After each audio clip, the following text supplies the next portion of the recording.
आज सकाळ सकाळ काही काम नव्हतं, मग म्हटलं कुठं जायचं आज, काहीतरी प्लॅन वगैरे करावंच लागेल म्हटलं, कारण दिवस तर तसं घरी जाणारच नाही. एकमेकांना कॉल वगैरे केला आणि वातावरण एकदम भारी होतं. म्हटलं मग चला आज मडीला जाऊ आपण. मडी घाटशिरस पासून आमच्या फक्त 7 किलोमीटर अंतरावरती आणि एक कानिपनाथांचं तिथं देवस्थान आहे. तर राम राम मंडळी, मी तुमचा लाडका नील. खाली गाडी वगैरे पार्किंग केली आणि म्हटलं चला तर वरती जाऊ. पाठीमागच्या दरवाजाने चाललो होतो आम्ही. दररोज एवढी गर्दी नसती, पण आज आमोशा होती त्याच्यामुळे नाही का थोडी जास्त गर्दी होती.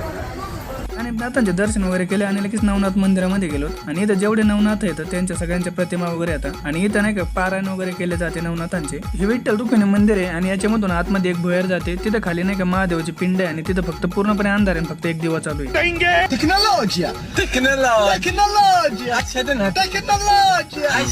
कुठं नाही 3 दिवस झालं फोन लावतोय, फोनच लागत. आम्ही सध्या गुवाहाटीमध्ये आहे. बर काय झाडी, काय डोंगर, काय हॉटेल ओके मध्ये आहे.